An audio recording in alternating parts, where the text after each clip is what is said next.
గాక. దేవునికి స్తోత్రాలు. ఈ 3 దినముల ఉపవాస ప్రార్థనకి కూడి వచ్చిన బిడ్డలందరికీ నా హృదయపూర్వకమైన వందనాలు. మీ అందరికీ, అలాగే లైవ్ చూస్తున్న వారికి, ఈ వీడియో చూస్తున్న అందరికీ కూడా నా హృదయపూర్వక వందనాలు. దేవుడు మీ అందరిని దీవించును గాక. ఆమేన్. అందరూ బాగున్నారా? దేవుడు మహాకృప ఈ దినం మనందరినీ ఒక చోటకి చేర్చి మనందరితో మాట్లాడదలుస్తూ ఉన్నాడు. సో ఈ 3 దినముల ఉపవాస ప్రార్థనల ద్వారా దేవుడు మరింత లోతుగా మీ ఆత్మీయతలని దేవుడు నాటి స్థిరపరచునుగాక. ఆమేన్. దేవుని యొక్క నుండి, పరిశుద్ధాత్మ దేవుని నుండి కృపయు సమాధానములు మీ అందరికీ కలుగునుగాక. దేవుడు మీ ఆత్మీయ స్థితిని అభివృద్ధి పరచునుగాక. దేవుడు మిమ్మును మీ కుటుంబాలను అత్యధికంగా ఆస్వాదించునుగాక. ఆమేన్. సో మంచిది ప్రియులారా, కొద్ది నిమిషాలు మనం దేవుని వాక్యాన్ని ధ్యానించబోతున్నాము. చాలా జాగ్రత్తగా దేవుని మాటలు వినాలన్నది నా యొక్క పిలుపు. ప్రేమతో వాక్యం ఎదుకు ఆహ్వానిస్తున్నాను. భయభక్తులతో, శ్రద్ధాభక్తులతో దేవుని వాక్యాన్ని వినాలని మనవి చేస్తున్నాను. ఈ పూట దేవుడు మన కొరకు సిద్ధపరిచిన వాక్య భాగం మత్తయి సువార్త 6వ అధ్యాయం 6వ వచనం. ఈ అధ్యాయం అంతా మనకి చాలా సుపరిచితమైందే, బట్ ఈ వచనములో నుండి పరిశుద్ధాత్మ దేవుడు మనందరితో మాట్లాడాలనుకుంటూ ఉన్నాడు. మత్తయి సువార్త 6వ అధ్యాయం 6వ వచనం. నీవు ప్రార్థన చేయనప్పుడు నీ గదిలోనికి వెళ్ళి తలుపు వేసి రహస్యమందున్న నీ తండ్రికి ప్రార్థన చేయము. దేవునికి గట్టిగా స్తోత్రం చేద్దామా? హల్లెలూయా. చదవబడిన వాక్య భాగములో నుండి పరిశుద్ధాత్మ దేవుడు మనందరితో మాట్లాడును గాక. హల్లెలూయా. ఈ వచనం మనందరికీ చాలా సుపరిచితమైనటువంటి వచనం. ఇక్కడ రాయబడిన మాట ఏంటంటే, నీవు ప్రార్థన చేయనప్పుడు నీ గదిలోనికి వెళ్ళాలి, తలుపు వేసుకోవాలి. ఇది ఈరోజు మన సబ్జెక్ట్ ఏంటంటే తలుపు వేసుకునుడి. మన ప్రసంగానికి టైటిల్ ఏంటంటే తలుపు వేసుకునుడి. నీ గదిలోనికి వెళ్ళి నువ్వు తలుపు వేసుకోవాలి. నువ్వు ప్రార్థన చేసినప్పుడల్లా నువ్వు తలుపు వేసుకోవాలి అని వాక్యం చెప్తూ ఉంది.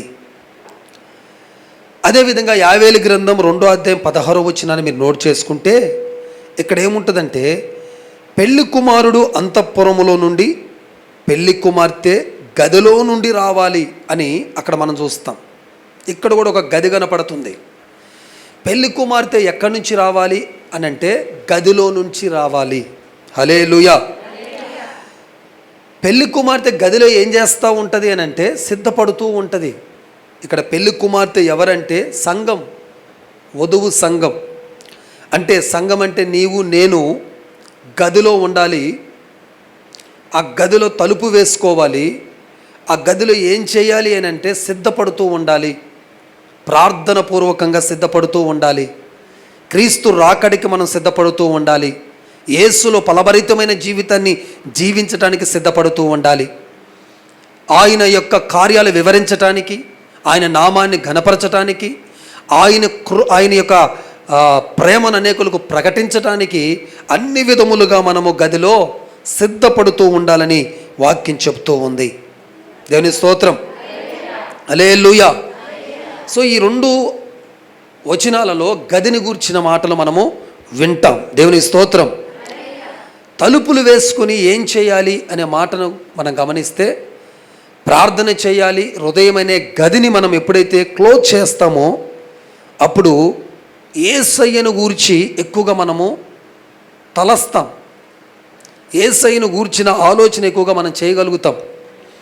అంతేకాదు, యేసుక్రీస్తు ప్రభు యొక్క కార్యాలకి, యేసు ప్రభు యొక్క చేసేటువంటి దానికి, ఆయన యొక్క ధ్యానానికి, లేకపోతే ఆయన మాటకి మన హృదయాన్ని తెరవాలి. ఇంకా లోక సంబంధంగా వచ్చేటువంటి అనేకమైన కార్యాలకు మన యొక్క హృదయము తలుపుని ముయ్యాలి అని భక్తులు ఎంతోమంది మనకు చెప్పారు. చాలామంది ఈరోజు దేవుని వాక్యానికి హృదయాన్ని మూసేస్తున్నారు.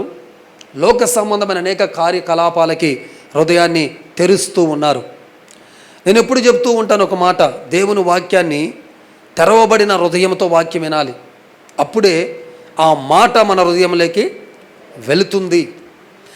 అప్పుడే ఆ మాట మన హృదయంలోకి వెళ్ళినప్పుడే అది నరముల్లోకి, మూలుగిల్లోకి, ఎముకల్లోకి వెళ్ళి మన జీవితంలో ఉన్నటువంటి వేస్టేజ్ని అంతా తొలగించేసి మన ఆత్మీయతను పాడు చేస్తున్న క్రియలను, స్వభావాలను అన్నిటిని కూడా తొలగించేసి క్రీస్తుకు నచ్చే జీవితాన్ని మనకిచ్చి ఆ వాక్యం మనల్ని పుష్టిగా చేసి మన ఎముకలకు సత్తువనిచ్చి మన శరీరానికి ఆరోగ్యాన్ని ఇచ్చి మనల్ని బలపరుస్తుంది. అందుకే ఆ వాక్యం మన హృదయంలోకి పంపాలి, ఆ వాక్యాన్ని మన హృదయంలోకి తీసుకోవాలి అని వాక్యం చెప్తూ ఉంది. దేవుని స్తోత్రం. ఇక్కడ తలుపులు అనే మాట మనం ఆలోచన చేయాలి. ఏమిటి తలుపులు అని అంటే మన ఇంటికుండే తలుపులు కాదు, ఇప్పుడు మన ప్రేట వరకు ఉండే తలుపులు కాదండి. కనురెప్పలనే తలుపులను ముయ్యాలి. కనురెప్పలనే తలుపులు 2 ఉంటాయి. ఆ 2 తలుపులను మనం మూసుకున్నప్పుడు ఇక మనము దేవుణ్ణి మాత్రమే చూడగలుగుతాము. అందుకే ప్రార్థన చేసేటప్పుడు మస్ట్ అండ్ షుడ్గా కళ్ళు ముయ్యాలని ఎందుకు చెప్తారని అంటే, ఈ తలుపులు ఎప్పుడైతే ముయ్యగలుగుతావో అప్పుడు ఆత్మ సంబంధమైన వాటిని వెతకగలుగుతాం.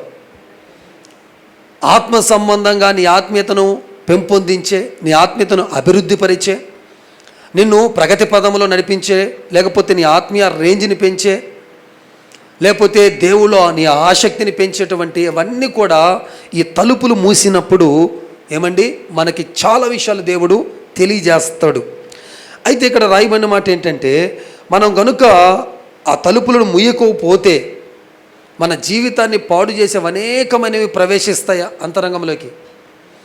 ప్రార్థన చేస్తూ ఉంటాం కానీ మనం ఎప్పుడైతే దేవుణ్ణి అనుమతించకపోతే లోక సంబంధమైన ఎన్నో మన జీవితంలోకి వచ్చేస్తాయి.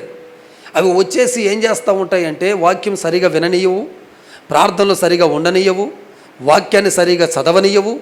ఇలాగా క్రీస్తు మనల్ని కట్టాలనుకున్నటువంటి కొన్ని కార్యాలు అయితే ఏమైతే ఉంటాయో, ఇలాంటి ఉపవాస కూడికలను ఏర్పాటు చేసి, లేకపోతే ఏమంటే ఉజ్జీవ సభలను ఏర్పాటు చేసి, విడుదల కూడికలను ఏర్పాటు చేసి, రకరకాల రీతిలుగా వాక్య సందేశాల ద్వారా మనతో మాట్లాడి మన అంతరంగాన్ని క్లీన్ చేసి మనల్ని పరిశుద్ధపరిచి దేవుడు మనల్ని ఎలా చూడాలనుకుంటున్నాడో అలాగా మనల్ని నిలబెట్టి పరిశుద్ధంగా, నిష్కలంకంగా, నిష్పటంగా మనం దేవుడి ఎదుట పరిపూర్ణముగా నిలబడటానికి దేవుడు ఏదైతే కోరుకుంటున్నాడో అలాగా ఉండనీయకుండా ఈ లోక సంబంధమైనవి మనలోకి ప్రవేశించి మనల్ని డిస్టర్బ్ చేస్తుంటాయి.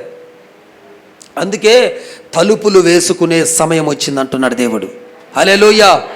లోకములో ఉన్న పాపము, లోకములో ఉన్న వ్యసనాలు, లోకములో ఉన్న ఏమండి ఆ కుళ్ళు కుతంత్రాలు, అసూయలు, ఆ పగలు ప్రతిక్రారాలు, లోకములో ఉన్నటువంటి భయంకరమైనటువంటి ఏమండి పాప క్రోధములు, శరీర కోరికలు, నేత్ర తలంపులు, జీవపు టంబములు నీ హృదయములోకి ప్రవేశించకుండా ఈ ఉపవాస ప్రార్థన కూడికల్లో ప్రారంభములో నా దేవుడు చెప్పుతున్నాడు, ఇవి ఏవి నీ లోపలికి రాకుండా ఈరోజు నా దేవుడిని హృదయమైన తలుపులు ముయ్యబోతున్నాడు. ఏది నీలోకి ఎంటర్ కానియకుండా దేవుడు హృదయమైన తలుపులు ముయ్యబోతున్నాడు. పాపము ఎంటర్ కాదిక, రోగము ఎంటర్ కాకుండా దేవుడు, ఏ అసూయ ఎంటర్ కాదు, ఏ తలంపులు నీకు ఎంటర్ కావు. తలుపులను బిగించబోతున్నాడు దేవుడు, తలుపులను ముయ్యబోతున్నాడు దేవుడు. హల్లెలూయా. దేవునామానికి స్తోత్రం. హృదయం అనే తలుపులను వేయండి, హృదయం అనే తలుపులను వేయాలి. దేవునికి స్తోత్రం. అలా కాకుండా యోబు గ్రంథములో 31వ అధ్యాయం 32వ వచనాన్ని మీరు చూస్తే, యోబు గ్రంథము 31, 32 కనుక మీరు ఒక్కసారి గమనిస్తే,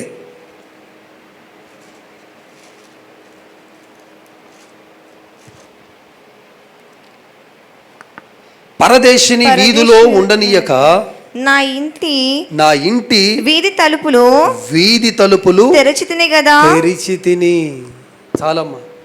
ఇక్కడ భక్తుడు చెప్తున్నాడు, వీధిలో ఉండాల్సిన దాన్ని వీధిలో ఉండనీయకుండా నా తలుపులు నేను ఏం చేశాను, తెరిచిపెట్టాను అంటున్నాడు ఈ భక్తుడు. పరదేశినంట వీధిలో ఉండనీయక. పరదేశి అంటే ఏంటో తెలుసా? సాతానుడు, అపవాది క్రియలను అర్థం. పరదేశీ అంటే మన దేశం కానీ వాళ్ళని పరదేశీ కూడా అంటారు. బట్ బైబిల్ ఆధారంగా సాతానుడిని వీధుల్లో ఉండనీయకుండా, రోడ్ల మీద ఉండనీయకుండా ఒక్కోసారి మనం ఏం చేస్తామంటే తలుపులు తెరిచి వాడిని మన జీవితంలోకి ఎంటర్ చేస్తాం అని ఇక్కడ భక్తుడు చెప్తున్నాడు. నేను వీధిలో ఉండనీయకుండా పరదేశిని వారి కొరకు నేను ఏం చేశాను, తలుపులు తెరిచాను. తెరిస్తే ఏం చేశాడు? ఏం చేశాడు? తలుపులు తెరిస్తాడు. ఏం చేశాడు? లోపలికి వచ్చేసాడు. దేనికి స్తోత్రం. ఈదులో ఉండాల్సిన వాడిని.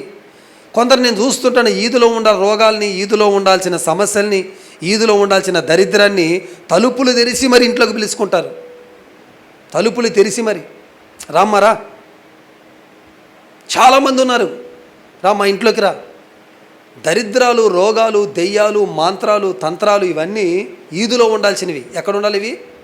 చెప్పండి, ఎక్కడ ఉండాలి? వీటికి దేవుడు స్థానం ఎక్కడిచ్చాడంటే నీ ఇంట్లో. ఇలా రోగానికి నీ ఒంట్లోనే స్థానం ఇవ్వాలి, నీ ఇంట్లో ఇస్తాడా చెప్పు? నువ్వు నివసించే ఇల్లు అంటే ఆల్మోస్ట్ ఆల్ నువ్వు దేవుని పోలిక చొప్పున దేవుని స్వరూపంలో ఉన్నావంటే ఆల్మోస్ట్ ఆల్ దేవుడు నివసించే ఇల్లు నీ ఇల్లు. అలాంటి ఇంట్లో చాలా వాటిని నివసించనీయకుండా దేవుడు తరిమేస్తే కొన్నిసార్లు మనం ఏం చేస్తుంటామంటే మన ప్రవర్తనను బట్టి, మన బుద్ధిని బట్టి, మన బిహేవియర్ని బట్టి, మన స్వభావాన్ని బట్టి, మనకున్నటువంటి యాటిట్యూడ్స్ని మార్చుకోక వాక్యం ఎంత గద్దిస్తున్న, వాక్యం ఎంత సరిచేస్తున్న, వాక్యం ఎంత రూఢీపరుస్తున్న, ఇది తప్పు, ఇది చెయ్యవద్దు, ఇది చేస్తే పరలోకం లేదు, ఇది చేస్తే దేవుడు నీ జీవితంలో కార్యం చేయడు, ఇది చేస్తే నీ జీవితంలో ఈ కార్యం జరగదని ఎంత దేవుడి సేవకుని నిలబెట్టుకొని ఎన్నిసార్లు చెప్పినా సరే మన జీవితంలో ఏదో ఒక విషయంలో అపవాదికి తలుపులు తెరిచి వాటిని ఆహ్వానిస్తూనే ఉన్నామండి. హల్లెలూయా. ఈరోజు ప్రియ దేవుని బిడ్డలారా, యోబు గారు చెప్తున్నాడు, తప్పుగా ఫీల్ అవుతున్నాడు ఆయన. నేను తలుపులు తెరిచి తిని కదా, అది మంచి సందర్భమే కావచ్చు, బట్ మనకి సందర్భానుసారంగా నేను ఈ మాట తీసుకున్నాను. ఏంటంటే తలుపులు తెరిచేది ఎవరికి తెరుస్తున్నావు నువ్వు? తలుపులు అనేది జాగ్రత్తగా గమనించాలా. హృదయానికి ఎవరికి తలుపులు తెరుస్తున్నావు? ఏ విషయాలకి ఎక్కువగా నువ్వు ఆసక్తి చూపుతున్నావు? దేన్ని బాగా వినాలనిపిస్తుంది నీ చెవు? చెవి వినేది హృదయంలోకి తీసుకుంటుంది, నోరు మాట్లాడేది హృదయంలో నుంచి వస్తుంది. అంటే మొత్తానికి కేంద్ర బిందువు హృదయం. అందుకే దేవుడు అంటున్నాడు, వేటికి హృదయాన్ని తెరవాలో, వేటికి హృదయాన్ని ముయ్యాలో నా దేవుడి కూడికి ద్వారా నీకు తెలియజేయబోతున్నాడు. దానికి స్తోత్రం. తెరవని వాటికి వాటిని నీ తలుపులు ముయ్యగలిగితే ఈ లోకంలో ఉన్న మాలిన్యం ఏది కూడా నీకు అంటకుండా నువ్వు చాలా జాగ్రత్తగా, సురక్షితంగా, క్షేమంగా, నెమ్మదిగా, పరిశుద్ధంగా ఈ భూమి మీద నువ్వు జీవించగలుగుతావు.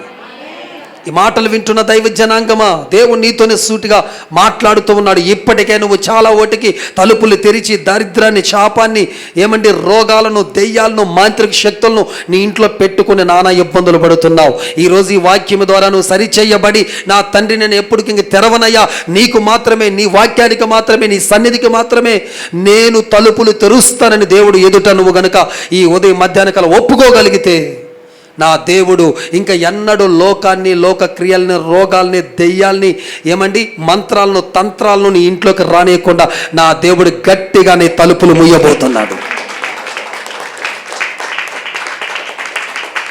స్ట్రాంగ్ అని తలుపులు వేయబోతున్నాడు. మీ అందరికి ఒక మాట తెలుసు కదా, దేవుడు ఒక్కసారి తలుపేస్తే ఆ తలుపుల్ని ఎవడు తీయలేడు. ఆయన ఒక్కసారి తెరిస్తే ఎవడు దాన్ని. అందుకే నా దేవుడు అంటున్నాడు, లోకముని హృదయంలోకి రాకుండా గట్టిగా దేవుడు డోర్ బిగించేశాడంతే. హల్లెలూయా, హల్లెలూయా. ఈ 3 రోజుల ఉపవాస ప్రార్థనలు నన్ను ప్రారంభించేటప్పుడు నేను చెప్పేటప్పుడు ఆపేలా చెప్పట్లేక, 3 రోజుల ఉపవాస ప్రార్థనలు ప్రారంభించేటప్పుడే దేవుడు చెప్పిన మాట ఏంటంటే, ఈ 3 రోజుల ఉపవాస ప్రార్థనలో ఎవరైతే ఏకీభవిస్తారో ఖచ్చితంగా వాళ్ళ ఇంట్లో ఉన్నటువంటి ప్రతి శాపాలని, రోగాలని, వాళ్ళ ఇంట్లో ఉన్న ప్రతి దరిద్రాన్ని, ప్రతి ఇరుకులను, ప్రతి ఆర్థిక ఇబ్బందులన్నిటినీ బయటికి దొబ్బేసి మరి గట్టిగా తలుపులేస్తాడట. దేవునికి స్తోత్రం. ప్రభు చేయబోతున్న కార్యం ఇది. హల్లెలూయా. దేవుని పట్ల చేయబోతున్నాడు, విశ్వసించు, నమ్ము. ఉపవాసంలో గడపండి ఈ 3 రోజులు. అన్ని దినాలు ఒక ఎత్తు, ఈ 3 రోజులు ఒక ఎత్తుగా ఉండబోతుంది. చాలా శ్రేష్టమైన సందేశాలు మీకు వినిపిపోతున్నాడు. చాలా ఆధ్యాత్మికమైనటువంటి లోతైన అనుభవాలకి మీరు వెళ్ళబోతున్నారు. మీ దుఃఖాన్ని, మీ నిట్టూర్పులని ఈ 3 దినాల ద్వారా ఎగరగొట్టబోతున్నాడు, తీసివేయబోతున్నాడు. సంగమా, నిర్భయంగా ఉండండి, ధైర్యంగా ఉండండి. దేవుని కృపకు పాత్రులుగా మీరు మారబోతున్నారు. దేవునికి స్తోత్రం. ఎందుకు తలుపులు తెరవకూడదు అని అంటే ఆదికాండము 4వ అధ్యాయం 7వ వచనం. ఎందుకు తలుపులు వేసుకోవాలి అని అంటున్నాడు దేవుడు. తలుపులు తీయకూడదు, తలుపులు వేసుకోవాలని అంటున్నాడు అంటే 4వ అధ్యాయం 7వ వచనం. నీవు సత్క్రియ చేసిన ఎడలా తలనెత్తుకునవా, సత్క్రియలు చేయని ఎడలా వాకిట పాము పొంచి ఉండును. వాకిట పాము కాదు, పాపము పొంచి ఉంది. వాకిట ఏం పొంచి ఉందమ్మా? పాపం. పాపం. పాపం. తలుపు తెరిచావంటే వచ్చేస్తుంది పాపం ఇంట్లోకి. అందుకు తలుపు వేసుకోమంటున్నాడు. అర్థమైన వాళ్ళు ఒకసారి గట్టిగా చెప్పండి. వాకిట్లో ఏముంది? నీ వాకిట్లో పాపం ఉంది. అందుకే ఆ వాకిట్లో ఉన్న పాపము నీ ఇంట్లోకి రాకుండా నీ ఇంటి తలుపులు, అదే హృదయం అనే తలుపులు మూయి. దేవుడు చెప్పుచున్నాడు, ఆ పాపము నీలోకి ప్రవేశించకూడదు. ఆ పాపపు క్రియలలో నువ్వు పడకూడదు. ఇక నువ్వు ప్రత్యేకంగా ఉండాలి. నీ జీవితం ప్రత్యేకంగా ఉండాలి. యవ్వన కాలము నుంచే నువ్వు ప్రత్యేకమైన జీవితాన్ని ప్రారంభించాలి. అనేకులకు ఆశ్చర్యకరంగా ప్రభువుని చూపించేదానిగా ప్రభు యొక్క ప్రేమ నీలో కనపడుతుండాలా. అందరూ అమ్మాయిలు ఒక ఎత్తు అయితే ఈ అమ్మాయి ఒక ఎత్తు అని చెప్పుకునేటట్టు ఉండాలా నీ కాలేజీలో. దేవుని స్తోత్రం. నువ్వు వెళ్తున్న కాలేజీలో అందరిలాంటిది కాదయ్యా ఈ అమ్మాయి. అందరిలాగా తిరిగే అమ్మాయి కాదు, అందరిలాగా వాళ్ళతో వీళ్ళతో మాట్లాడే అమ్మాయి కాదు, అందరితో చాటింగ్లు చేసే అమ్మాయి కాదు, విస్తారంగా మాట్లాడే అమ్మాయి కాదు. ఈ అమ్మాయి చాలా దేవుని భయభక్తులు కలిగిన అమ్మాయి అని చెప్పుకునే రేంజ్కి నువ్వు లెగాలని దేవుడు మాట్లాడుతున్నాడు. దేవునికి స్తోత్రం. హల్లెలూయా. కాబట్టి ప్రియులారా, తలుపులు వేసుకునే సందేశాన్ని మనం వింటూ ఉన్నాం. తలుపులు వేసుకోవటం వల్ల దేవుడు మన జీవితంలో జరిగే కార్యాలు లేక చేసే కార్యాలు ఒక 4 విషయాలు చెప్పి నేను ముగిస్తాను. తలుపులు వేసుకోవటం వల్ల హృదయం అనే తలుపులు లోకమనే పాపంలో నుండి మన హృదయంలోకి రాకుండా, వినండి, లోకములో ఉన్నటువంటి ఆ ఆచారాలు పద్ధతులు ఏమండి, ఆ సాంప్రదాయాలు, లోకములో ఉన్నటువంటి కుళ్ళు కుతంత్రాలు, లోకములో ఉన్నటువంటి ఏమండి చెడు వ్యసనాలు మన హృదయంలోకి రాకుండా నువ్వు తలుపు వేసుకుంటే నా దేవుడు నీ జీవితంలో గొప్ప 4 కార్యాలు చేయబోతున్నాడు. హల్లెలూయా. 1 రాజుల 2వ గ్రంథం 4వ అధ్యాయం 5వ వచనం. రాజుల 2వ గ్రంథం 4వ అధ్యాయం 5వ వచనం. అక్కడ ఒక సందర్భం, ఒక సన్నివేశం ఉంది. 1 నుంచి 5 వచనాల దాకా మీరు చదువుకోండి. జస్ట్ నేను అక్కడ టూకీగా చెప్తాను, ఒక మాట వినండి. అక్కడ ఏమండి ఒక అప్పులలో ఉన్నటువంటి స్త్రీ కనపడతా ఉంది మనకి 4వ అధ్యాయం ప్రారంభంలో. అయితే అప్పుల వాడు వచ్చి తన 2 పిల్లల్ని తీసుకోవడానికి తీసుకువెళ్ళిపోయి ఏదో పని చేయించుకోవడానికి సిద్ధంగా ఉన్నాడు. అప్పుడు ఆ తల్లి ఏమండి సేవకునికి మొరపెట్టుకుంది, దేవుడికి మొరపెట్టుకుంది. దేవుడు సేవకుడికి పిలిపి ఇవ్వటం, అక్కడ ఎలీషా గారు అక్కడ ఉండటం, ఎలీషా గారు రావటం, ఆ తల్లి దగ్గరికి రావటం, అమ్మని నా వల్ల నీకేం కావాలని అడగటం. ఆ తల్లి ఇదిగో నీ ఇంట్లో ఏముందని ఆ ప్రవక్త అడగటం. ఆమె అయ్యా నా ఇంట్లో కొంచెం నూనె కుండ ఈ ఒక్కటే ఉంది అని ఆమె చెప్పటం. ఆ నూనె కుండను ఒక్కదానిని నువ్వు తీసుకొని ఇంట్లో పెట్టుకోవాలి, బయట ఇరుగు పొరుగు వారి దగ్గరికి వెళ్ళాలి, వాళ్ళ ఇళ్ళ దగ్గర ఉన్నటువంటి పాత్రలను ఎరువు తెచ్చుకొని ఇంట్లోపలికి వెళ్ళి ఆ అన్ని పాత్రలన్నీ పరిచిన తర్వాత నువ్వు చేయాల్సిన పని ఒకటి ఉంది. ఏంటా పని అంటే నీ ఇంటి తలుపులు వేసుకోవాలి. నీ తలుపులు వేసుకోవాలి.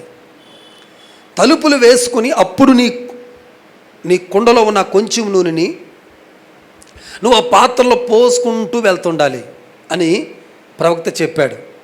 వెంటనే ఆ తల్లి ఈ కొంచెం నూనె గిన్నెలు నింపటం ఏందయ్యా, ముందు కొంచెమే నూనె, ఈ ప్రవక్త ఏంటి ఈ పాత్రలను నిండిపోతాయని చెప్తున్నాడు అని సందేహపడకుండా ప్రవక్త గారు చెప్పినట్టుగా దేవుడు మాటని ఎంచి వాళ్ళిద్దరు కుమారుని లోపలికి పిలుచుకుంది.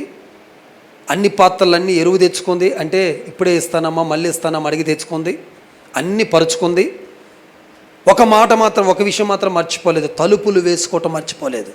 తలుపులు వేసుకొని ఆ కొంచెం నూనె పాత్రలో పోయటం అంతా స్టార్ట్ చేస్తే దేవుడు ఆ కొంచెం నూనె అంట మిగిలిన పాత్రలన్నీ నింపేస్తా ఉన్నాడంట.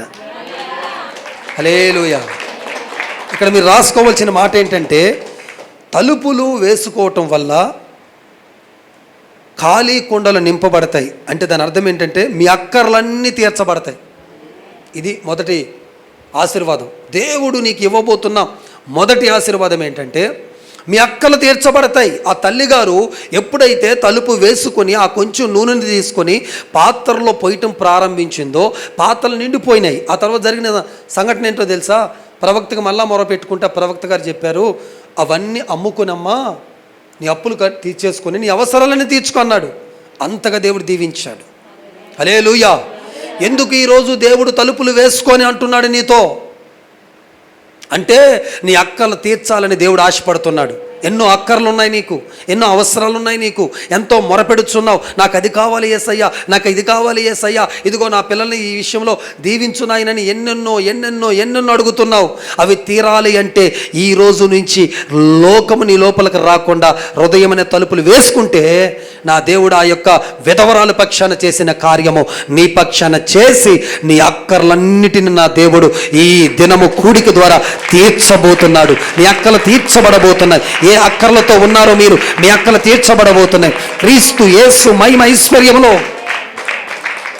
మీ ప్రతి అవసరతలు తీర్చబడబోతున్నాయి. సంగమా, ఇది దేవుని వాక్. ఇది హల్లెలూయా, హల్లెలూయా. ఇది పోషణ కొరకు కూర్చిన ఆశీర్వాదం. ఇది ఇంటిని కూర్చిన ఆశీర్వాదం. ఇక్కడ ఉన్న వాళ్ళు ఏదో ఒక కొదువు ఉంది, ఏదో ఒక కొరత ఉంది. నాకు ఏ సమస్య లేదు అన్న వాళ్ళు ఉన్నారండి ఇక్కడ. నాకు ఏ బాధ లేదన్న వాళ్ళు ఎవరైనా ఉన్నారు ఇక్కడ. ఏదో ఒక అక్కరతో వచ్చావు, బట్ దేవుడు నేను ఎందుకు తీసుకొచ్చాడో తెలుసా? ఎందుకు తీసుకొచ్చాడో తెలుసా? ఏ అక్కరతో ఉన్నావో ఆ అక్కరని తీర్చటానికి తీసుకొచ్చాడు దేవుడు. హల్లెలూయా. తీర్చబడబోతున్న మీ అక్కర్లు నమ్మండి, విశ్వసించండి. ఒక సేవకుడిగా దేవుడు అభిషేకించబడిన ఒక సేవకుడిగా మీ మీద నేను ప్రవచిస్తున్నాను. పొందుకోండి ఈ యొక్క ప్రవచనాన్ని, రిసీవ్ చేసుకోండి ఈ ప్రవచనాన్ని. రాబోతున్న దినాల్లో మీ నోరు చెప్పబోతుంది, నా దేవుడు నా ఇంట్లో కావలసిన అవసరాలన్నీ తీర్చాడయ్యా, నాకు సమృద్ధిని ఇచ్చినాడయ్యా, నాకు ఇప్పుడు ఏ తక్కువ కాకుండా చేస్తున్నాడయ్యా. ఒకప్పుడు దేవుడికి ఇవ్వటానికి నాకు రూపాయి ఉండేది కాదు, ఇప్పుడు దేవుడికి ధారాళంగా ఇచ్చే చేయగా నా చేతిని మార్చాడయ్యా అని మీ నోరు చెప్పబోతుంది.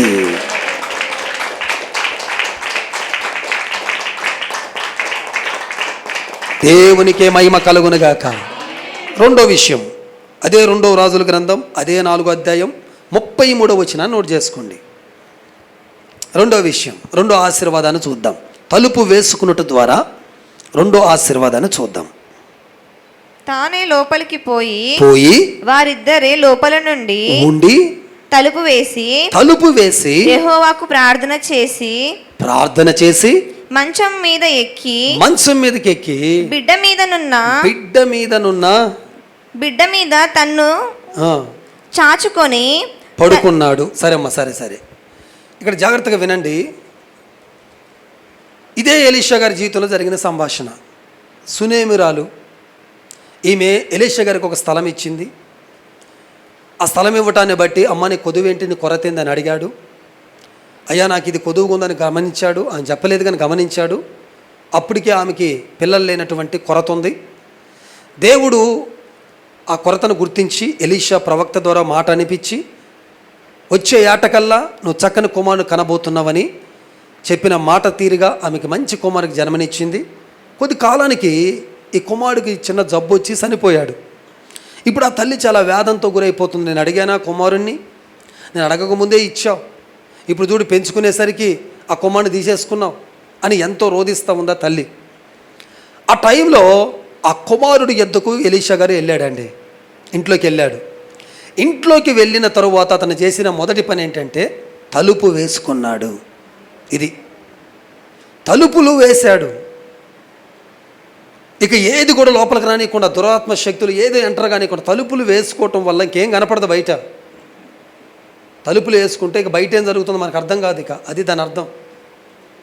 ఇది భూ సంబంధంగా వేసుకునే తలుపులు కావచ్చు, బట్ ఇది ఆత్మీయంగా అన్వయించుకుందాం.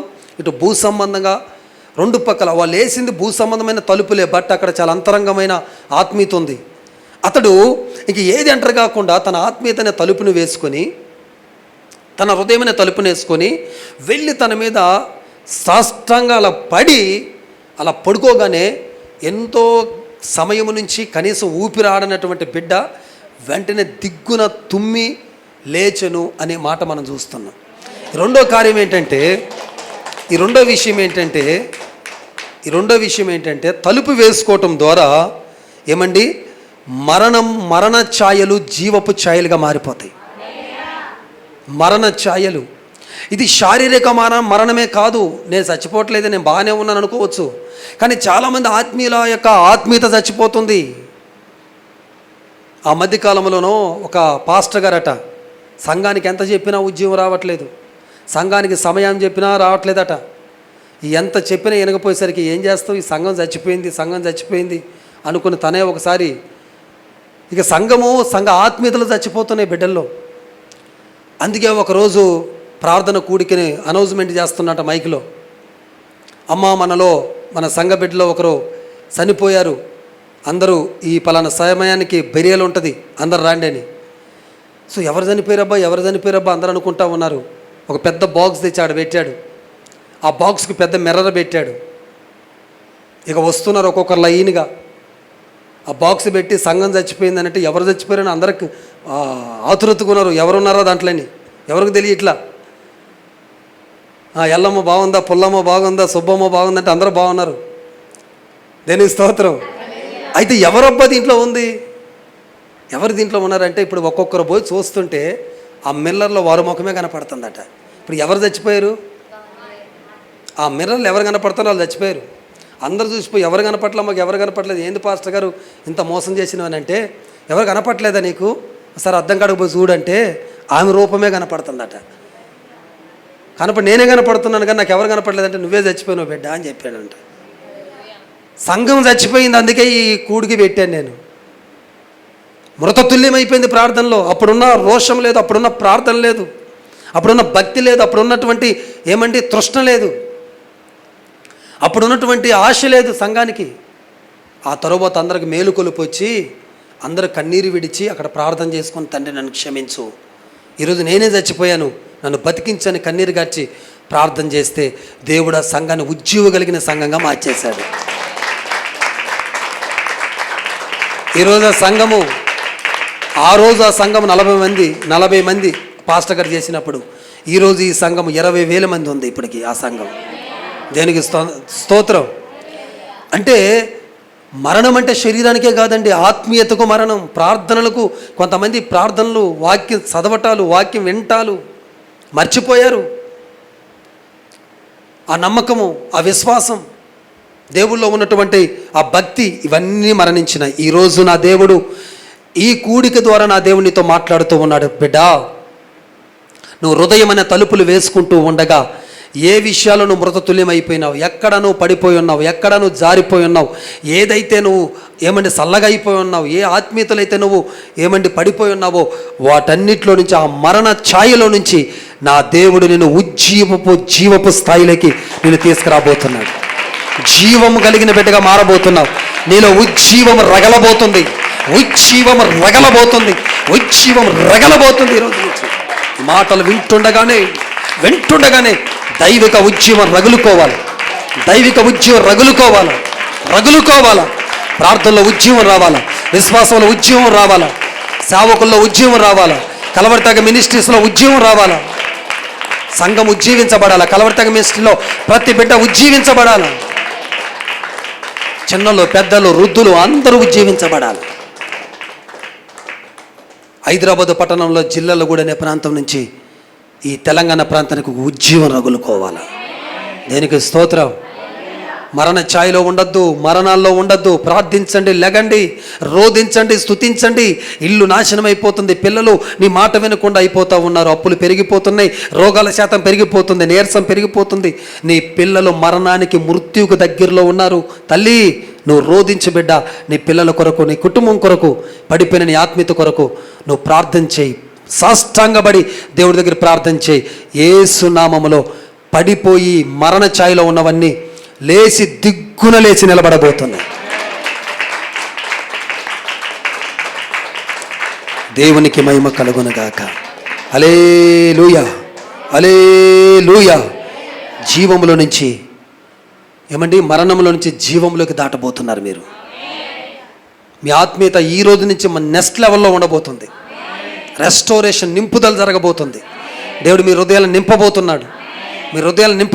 దేవుడు ఆయన కృపతో, ఆయన ప్రేమతో, ఆయన కనికరమతో, ఆయన స్వభావాలతో, ఏమంటే ఆయన అనుభవాలతో నీ హృదయాన్ని నింపబోతున్నాడు. దేవునికి మహిమ కలుగును గాక. మూడో విషయం, యెషయా గ్రంథం 26:21. మూడో విషయం, తలుపులు ఏమండి మూయటం ద్వారా ఉగ్రత నుంచి తప్పించబడతాము. మూడో విషయం ఇది, ఉగ్రతల నుండి తప్పించబడతాం.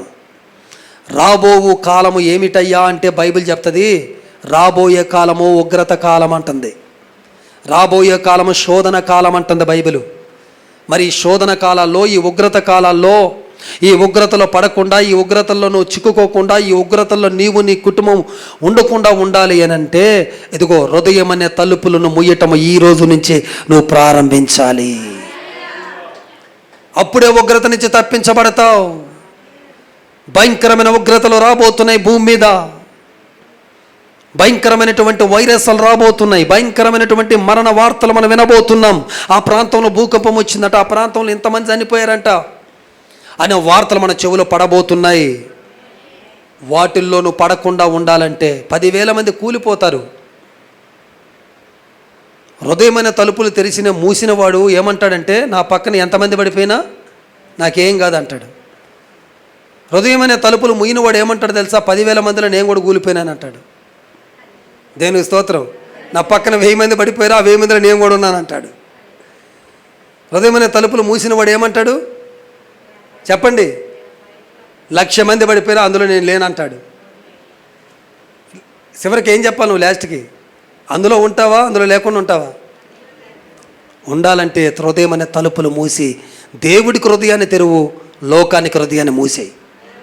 దేనికి స్తోత్రం, హల్లెలూయా. ఉగ్రత నుంచి తప్పించబడాలి బిడ్డ నువ్వు. ఆదికాండము 7:16 ఉంటుంది ఒక మాట. ఇక్కడ నోవా గారు ఓడను చేశాడు. ఆ ఓడలోకి వారి యొక్క 3 కుమారుల్ని, కోడళ్ళని, తన భార్యను 8 మందిని పంపాడు. ప్రతి జాతిలో ఆడ మగ జీవుల్ని పంపించాడు. తరువాత చేసిన పని ఏంటో తెలుసా, ఓడ యొక్క తలుపుని మూసాడు. అది మూసిన తర్వాత స్టార్ట్ అయింది ఉగ్రత. ఏం స్టార్ట్ అయింది? తలుపు మూగినంతసేపు బాగానే ఉంది, అట్ట మూయటం స్టార్ట్ అయిందండి వర్షం, కుండపోత వర్షం, 40 రాత్రులు 40 పగళ్ళు, అల్లాడిపోయే ఉగ్రత. ఇప్పుడు వాళ్ళు ఆ తలుపును మూసుకోవటం వల్ల ఇప్పుడు చెప్పండి మీరు ఏం జరిగి ఉంది? నోవా గారు, తన భార్య, తన కుమారులు, తన కోడలు 8 మంది దేని నుంచి తప్పించబడ్డారు? ఉగ్రత నుంచి తప్పించబడ్డారు. కాబట్టి ఉగ్రత నుంచి తప్పించబడాలి అంటే మన తలుపులు మూయాల. దేవునికి స్తోత్రం. ఈరోజు నా దేవుడు రాబో ఉగ్రతలో మీరు కానీ మీ కుటుంబం కానీ ఉండకూడదు. నా ప్రార్థన ఇది. కలవర్తగా మినిస్ట్రీస్లో ఏ బిడ్డ ఉండకూడదు, ముఖ్యంగా క్రైస్తవుడు అనబడే ఏ బిడ్డ ఉండకూడదు ఉగ్రతలో. ఎందుకంటే దేవుడిని నమ్మిన గొప్ప దేవుడిని నమ్ముకున్నాం మనం. చిన్న దేవుడు అండి మన దేవుడు, గొప్ప దేవుడు అండి. ఆయన వంటి వారు ఎవరు లేరు ఈ లోకంలో. ఆయనకి సాటి అయిన వారు ఎవరు లేరు, ఆయనకి సమమైన వారు ఎవరు లేరు.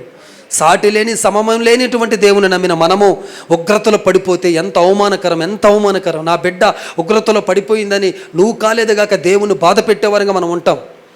అలాంటి వారంగా ఉండకుండా ఉండాలంటే రాబోతున్న ఉగ్రతల్లో మనం పడకుండా కాపాడుకోవాలి, మనల్ని మనం నిలబెట్టుకోవాలి, మన హృదయం అనే తలుపుల్ని మూయాలి. 4వ విషయం, యోహాను సువార్త 20:19 20:19 చదువమ్మది.